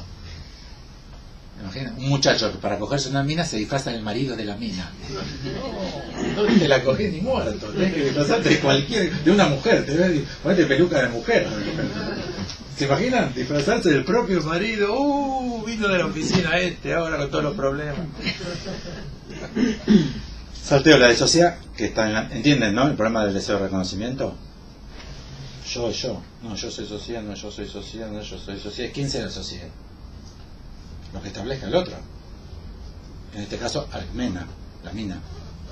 Pero no es tan crucial, me parece a mí. Seminario 5, clase 17, podría ser la anteúltima. Estamos bien de tiempo. El síntoma es, por lo tanto, algo que va en el sentido del reconocimiento del deseo, plantea Lacan, Seminario 5, clase 17. Estas son todas citas del CD. Revisé algunos términos con el francés, no revisé todo con el francés. No tengo buscador en francés. El síntoma es, por lo tanto, algo que va en el sentido del reconocimiento del deseo. Pero ese síntoma, en tanto que él está ahí para hacer reconocer el deseo, antes que Freud haya aparecido, y por lo tanto, detrás de él, todo el grupo de discípulos, los analistas, es un reconocimiento que busca salir a la luz, que busca saber, pero precisamente porque nace, no se manifiesta sino por la creación de lo que nosotros llamamos la máscara, es decir, algo cerrado. Este reconocimiento del deseo es un reconocimiento por nadie, puesto que nadie hasta ese momento en que Freud comienza a aprender la clave puede leerlo. ¿Entienden? ¿Qué pasaba con los sueños el día antes de no sé qué día del año 1899, donde Freud reveló la clave de la interpretación de los sueños? ¿Había sueños el día antes? Sí. ¿Y se interpretaban? Sí. También. Entonces Lacan dice, ¿y entonces cómo, qué lógica tiene eso de antes de Freud? Es que nosotros llamamos la máscara, es decir, algo cerrado. Este reconocimiento del deseo es un reconocimiento por nadie, puesto que nadie hasta ese momento en que Freud comienza a aprender la clave puede leerlo. Por eso es una máscara, algo cerrado, porque nadie hasta Freud tuvo la clave para interpretar los sueños. Es esencialmente un reconocimiento que se presenta bajo una forma cerrada al otro. Reconocimiento del deseo, pues, pero reconocimiento por personne, dice Lacan en francés, que en francés personne quiere decir persona y nadie. Y por otra parte, si ese deseo de reconocimiento, en tanto que deseo de reconocimiento, es otra cosa que el deseo, Además, él nos dice, este deseo es un deseo reprimido. Es por eso que nuestra intervención agrega algo más que la simple lectura. Este deseo es un deseo que el sujeto excluye al mismo tiempo que quiere hacerlo reconocer como deseo de reconocimiento. Es un deseo tal vez, pero a fin de cuentas es un deseo de nada.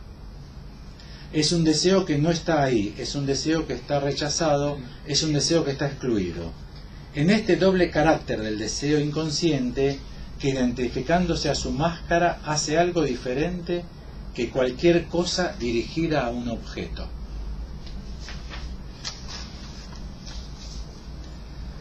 Por lo tanto, lo que vemos aquí es que interviniendo, nombrando algo, hacemos siempre más. No importa lo que hagamos, lo que queremos hacer, interpretando. El término preciso que yo denominaba antes autorizado, permitido, sancionado es homologar. El analista homologa. El trabajo del analista con el sueño homologa. ¿Vieron que Lacan... ¿Vieron que... No sé qué sensación tienen ustedes. En general la sensación es que es imposible. Que no hay forma de Lacan. Pero me parece que en cierta forma de lectura, ¿no? Si uno lo lee y se pregunta ¿qué entiendo de lo que lee? Nada. No se entiende nada, nunca se entiende nada. Si a Lacan uno lo somete a... lo sube al ring y le das los guantes y el protector bucal y te trenzas a las piñas con él, es clarísimo. No son clarísimos estos párrafos. A veces me parece que requieren un poco de un comentario mío, yo agrego alguna palabrita, me pareció alguna referencia de Hegel, la meto, algún texto otro que leí de Lacan.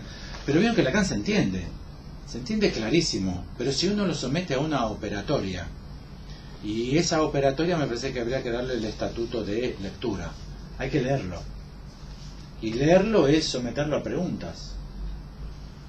¿Hay deseo de reconocimiento para Lacan o no hay? A mí me dicen que no hay. ¿No habrá? Le pregunto a Lacan, che, ¿vos qué decís? ¿Hay o no hay deseo de reconocimiento? Entonces uno pone deseo de reconocimiento. De hecho busqué, hay deseo de reconocimiento, no hay deseo de... Hice todas esas búsquedas, no aparece nada, ¿eh? No está tramitado así el problema. Lo que sí me apareció es un montón de textos sobre deseo de reconocimiento, y entonces uno se pregunta, pero ¿y qué dice Lacan que es el deseo de reconocimiento? Entonces lo primero que adviene es la desaparición del objeto. No hay para Lacan, categóricamente hablando, ninguna importancia por el objeto del deseo, aquello que nosotros a veces nos desespera. Muchas veces creemos que un paciente tiene problemas con el deseo porque está mal interpretado el objeto. ¿Entienden? Por la demanda de los padres, por la historia familiar, se fue para ese lado y en realidad se le pinchó el deseo, no tiene ganas de nada, porque su deseo era otro. En el sentido para nosotros que deseaba otra cosa. Y entonces nos ponemos a trabajar muy fervientemente con él, habitualmente los pacientes son muy dóciles en el trabajo del analista, y entonces empezamos a buscar juntos cuál es el verdadero objeto. Y al menos para Lacan, como para muchos otros autores, e incluso en el genio de la lengua, deseo quiere decir algo que no tiene que ver con la búsqueda de un objeto, sino con una falta de algo que originalmente no estuvo, y que deseo es el estatuto. ¿Vieron la diferencia que hace con el animal? En la cita esa que leímos, el estatuto de lo que me hace hombre, que es hacerme reconocer como deseante, en el sentido de hacer reconocer que yo tengo un deseo de reconocimiento. No sé si recuerdan la dialéctica del amo y del esclavo que presenté de Hegel. Si hay diferencia, es 1 milímetro de diferencia, ¿eh? ¿Se acuerdan del mito antropogenético que yo les presenté desde la lectura de Koyev de la dialéctica del amo y del esclavo en Hegel? Estamos ahí al lado, ¿eh? Esto es lo que nos hace sujetos de deseo. ¿Qué nos hace sujetos de deseo? No desear algo, sino tener deseo de reconocimiento y obtener reconocimiento del deseo. Entonces Lacan ahora está trabajando con la interpretación, y dice que la interpretación hace a homologar. Veamos qué dice. Identificamos lo mismo con lo mismo. Decimos es esto, y sustituimos a esta personne, nadie, il n'y a pas personne, no hay nadie. Traducido literalmente en el sentido español, digamos, no hay alguien. personas, pero no hay nadie. Al cual, y sustituimos a este persona, nadie, al cual se dirige el síntoma, en tanto que está ahí en la vía del reconocimiento del deseo. ¿Entienden, no? Dimos un salto muy fuerte y nos pasamos a síntoma ahora. Y planteamos al síntoma en relación al reconocimiento del deseo. Entienden que es algo que está por delante, no que está por detrás.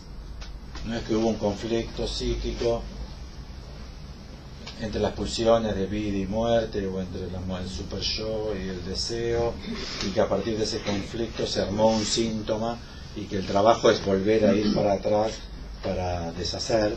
No es eso lo que plantea Lacan, lo que no significa decir que no se trabaja con la historia, sino que no se supone que haya un elemento inicial como factor causal de lo que esto pasa.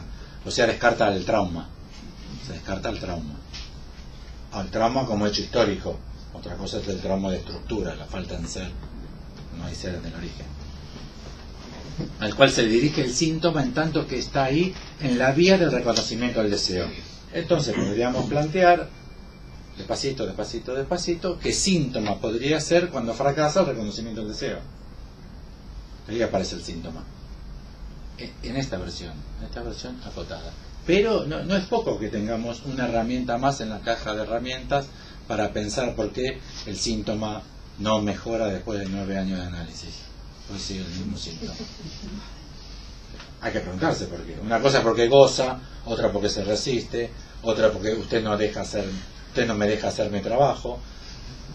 Fue dicho, tengo testigos que un analista le dijo a su paciente: usted no me deja hacer mi trabajo. Puede ser todo eso, la resistencia del paciente, el goce, no quiere dejar de gozar, todo síntoma implica, todo eso puede ser, pero también, supongan que los últimos 3 años ustedes trabajaron eso. O sea, 6 años se interpretaron el síntoma, siguió igual o peor, y que los últimos 3 empezaron: usted se resiste, usted goza, lo que pasa es que usted obtiene satisfacción, a usted le gusta sufrir, es un masoquista de mierda, ya no me lo vamos como... Está el alquiler, entonces bueno, no, discúlpame, la vez pasada me fui un poco de... Viste, está el alquiler, hay que pagar el alquiler. Ahora, A ver si deja de venir. Estaba articulado en el síntoma en aquella época el deseo. Sí, claro, pero el deseo no como error de objeto. No, como articulación. Quizás, claro, sí. No, decía que el deseo está articulado. Cuando se dice que el deseo está articulado pero no es articulable, en esa época se lo nombraban el síntoma justamente, como ya articulado. Claro, pero ¿qué concepción de deseo? ¿Qué concepción de deseo? Si es que hay síntoma, no tengo más ganas de levantarme y no fui más a la facultad. ¿A qué facultad? Me anoté en ingeniería, estoy en el primer cuatrimestre de ingeniería. Ah, Carlitos, vos me dijiste que tu papá es ingeniero. ¿No será que no te levantás a la mañana porque no tenés ganas de estudiar ingeniería? Que quizás fue una imposición de tu papá y quizás querés estudiar otra cosa. Y ahí empezamos con el test vocacional. Carlitos tampoco estudió cocina, dejó cocina también. Corte y confección, ahí el padre dice: cocina, corte y confección, es medio puto me parece. El analista también, entonces piensas en un error de objeto sexual. Acá es un planteo muy diverso, que me parece que tiene valor plantearlo, porque nosotros, por ejemplo, como grupo de trabajo, nunca lo planteamos. Nunca discutimos un caso. Poniendo a trabajar en ninguno de nosotros deseo de reconocimiento. Se nota que estamos bien marcados por no hay deseo de reconocimiento, va de retro Satanás. Jamás diremos deseo de reconocimiento. Pero Lacan lo plantea muy insistentemente. La necesidad de ser reconocido. ¿Por quién? La raza lo dijo claro, por persona. Por nadie. Tiene que atravesar por el campo del otro. Tiene que ser puesto con palabras. ¿Qué? ¿Deseo tocar el bajo? No, deseo.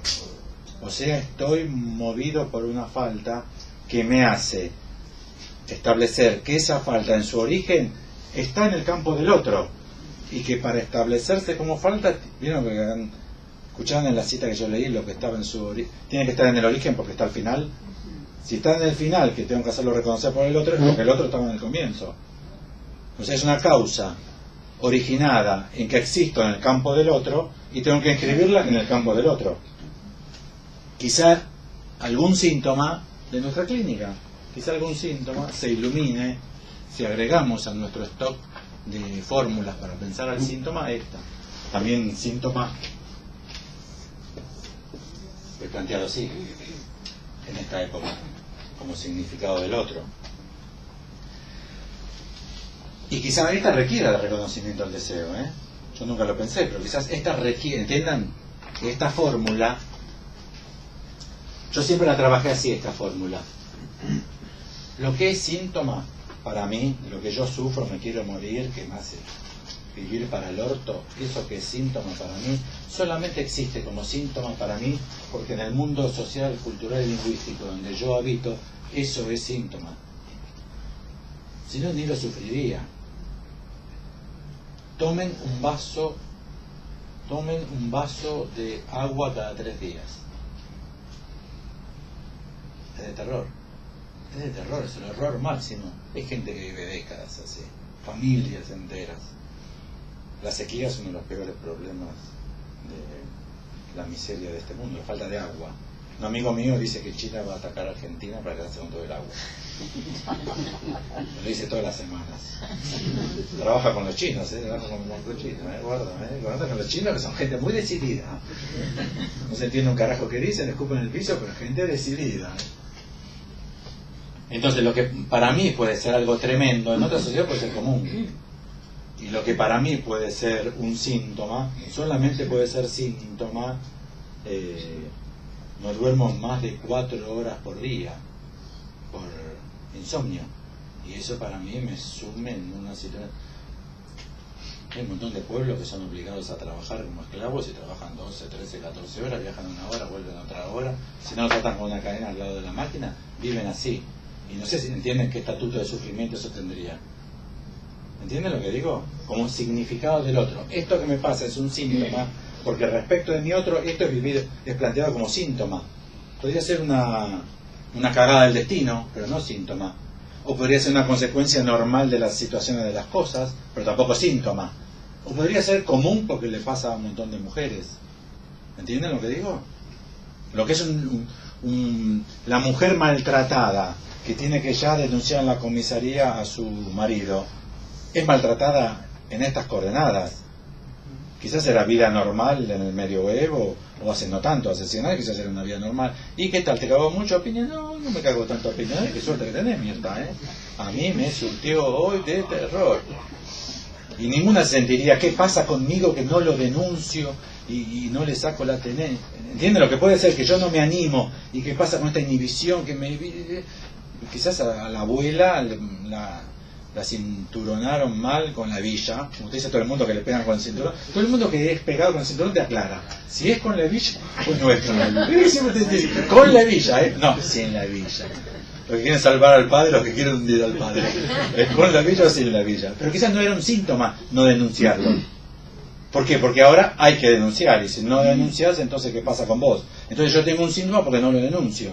¿Entienden lo que estoy diciendo? Yo lo interpretaba así, pero quizá también ahora se nos plantea el problema del reconocimiento del deseo. Quizás hace síntoma no obtener reconocimiento del deseo. Deseo me falta, o sea, no hice pasar por el campo del otro mi condición de deseante.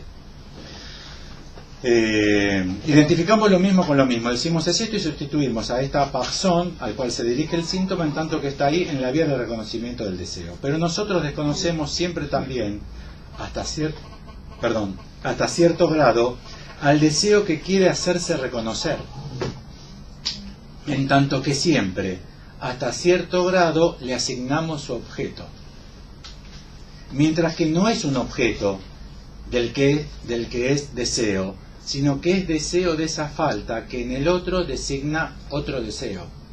Acá dio 2 vueltas interesantísimas, lo vuelvo a leer. Vamos a hacer de esta la última, porque esta ya tiene más elementos de los que nosotros trabajamos y nos interesan.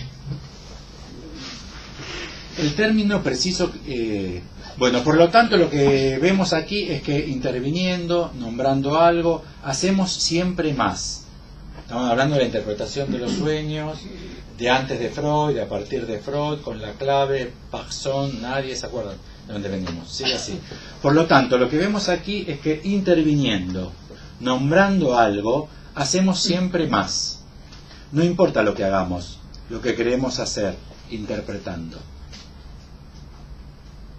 El término preciso que yo denominaba antes, autorizado, permitido, sancionado, es homologar.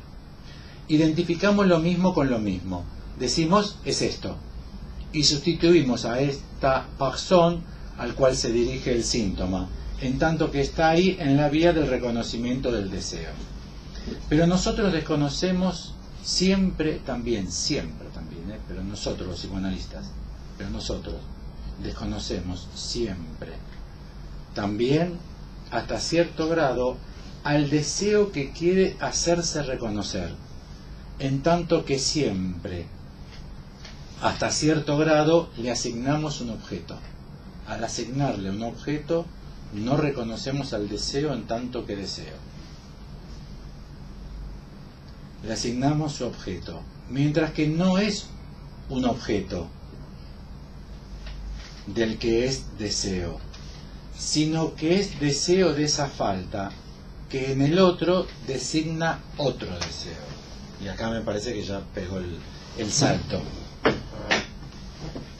Antes teníamos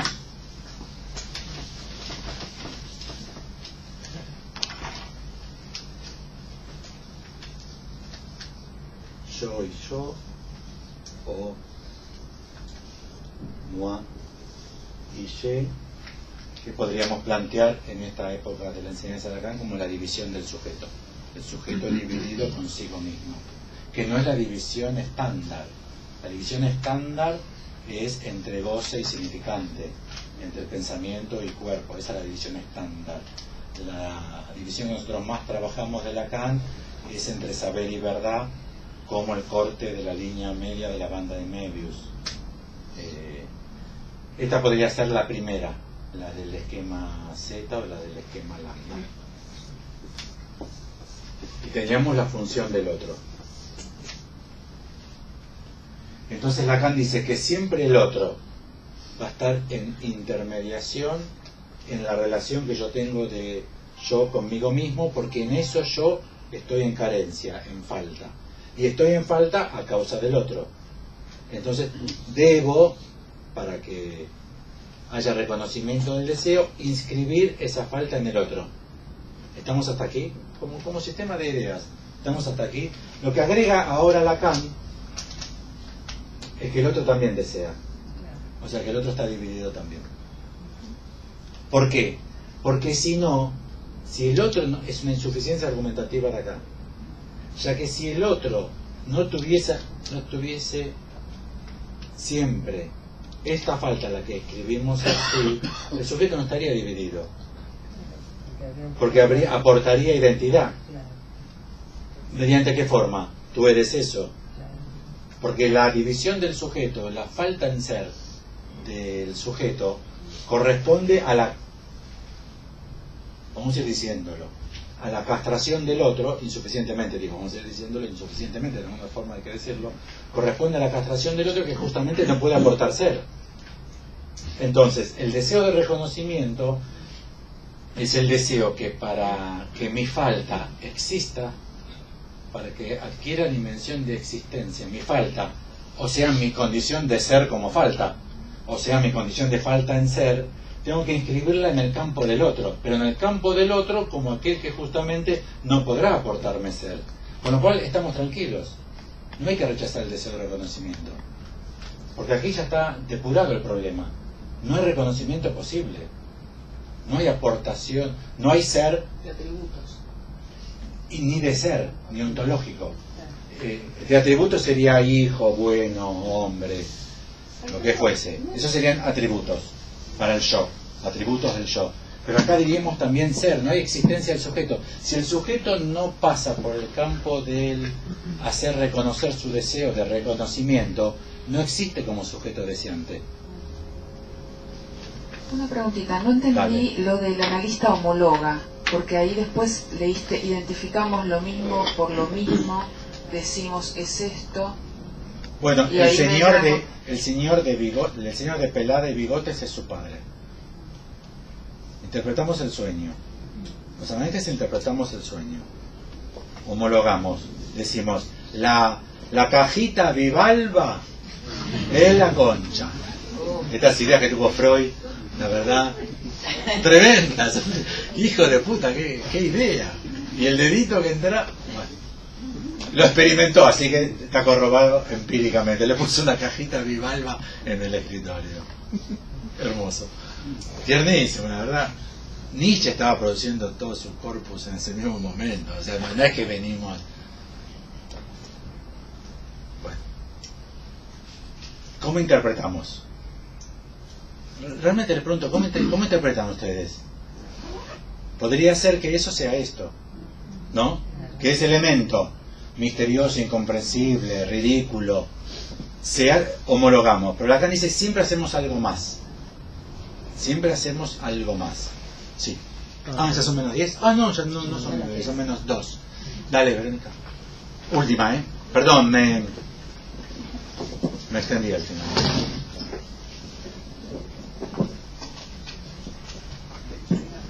Que en ese acto de interpretación, cuando decimos esto podría ser aquello otro, ya en ese movimiento estás deconsistiendo, por decirlo de alguna manera, el ser consigo mismo, el esto es esto. Depende de cómo lo plantees, ¿eh?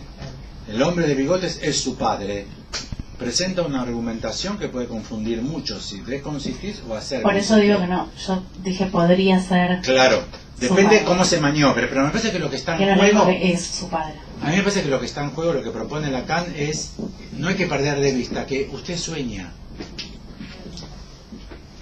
Veo que Lacan siempre dice que nos olvidamos del acto de decir y nos quedamos en el contenido del dicho. El contenido del dicho es operable, por ejemplo, homologando. Pero me parece que lo que Lacan no advierte es que usted me está contando, ¿se ha dado cuenta? Usted me está contando un sueño a mí. Paréntesis. ¿Los pacientes no nos cuentan sueños a nosotros para nosotros? Muchas veces como clave, muchas veces como regalito, muchas veces vamos a terminar el año bien, doctor, un sueño. ¿Sí o no?